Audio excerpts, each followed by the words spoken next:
இங்கே பொள்ளாச்சியில, கிணத்துக்கடவுல, சூலூர் தொகுதியிலும் பல்வேறு கிராமங்களிலே இன்றைக்கு NEPC நிலம் இருக்கிறது.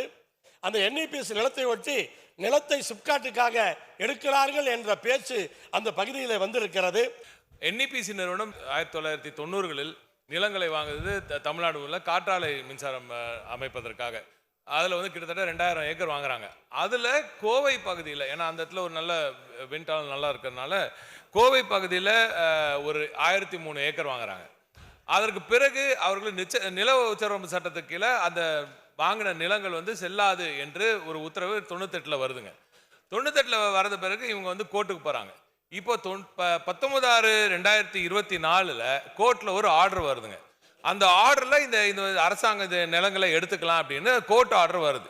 ஸோ அரசாங்கம் இந்த நிலத்தை எடுக்கலான்றவுடனே அரசாங்கம் எந்தெந்த நிலங்கள் பார்ப்பதற்காக அங்கே அரசு நிலங்களை ஆராய்ச்சி செய்கிறது. அதற்குள்ளாக இது விவசாய நிலங்களை எடுப்பதை போலவும் அங்கே இருக்கிற விவசாயிகளுக்கு பெரிய பாதிப்பு வர போதும் ஒரு பொருளை அங்கே கிளப்பி விடப்பட்டு இருக்கிறது. இதில் அரசியல் ஆதாயம் இருப்பதாக தெரிகிறது.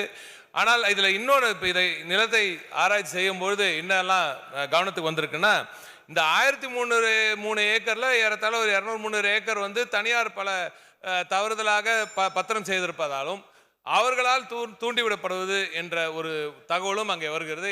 எதுவாக இருந்தாலும் டெல்டாக்காரர் மாண்புமிகு திராவிட நாயகன் அவர்களின் நல்லாட்சியில் விவசாய பெருங்குடி மக்களின் நலன் கருதும் இந்த ஆட்சியில் நிச்சயமாக விவசாய பெருங்குடி மக்களுக்கு எந்த ஒரு பாதிப்புமின்றி வளர்ச்சி வரும். தொழில் வளர்ச்சி கோவைக்கு மிகவும் அவசியம் என்பது எல்லோருக்கும் தெரியும். இந்த இடத்துல ஒரு நிறுவனத்தின் இடத்தை எடுப்பதற்கு யாருக்கு எந்த பிரச்சனையும் இல்லை. எனவே எந்த பாதிப்பும் இல்லாமல் நிச்சயமாக இந்த பிரச்சனைக்கு தீர்வு காணப்படும் என்று தங்கள் வாயிலாக புலம்பெயர் தமிழர்கள், குறிப்பாக மலேசிய தமிழர்கள், அவர்களுடைய அந்த வரலாறு, எப்படி அவர்கள் அங்கே போனார்கள், எப்படி முன்னேறினார்கள் என்பதை தமிழக பாட புத்தகத்திலே வைக்க வேண்டும் என்று ஆசைப்படுகிறார்கள். நானும் வேல்முருகன் அவர்களும் விடுதலை சிறுத்தைகள் கட்சி தலைவர் தொல் திருமாவளவன்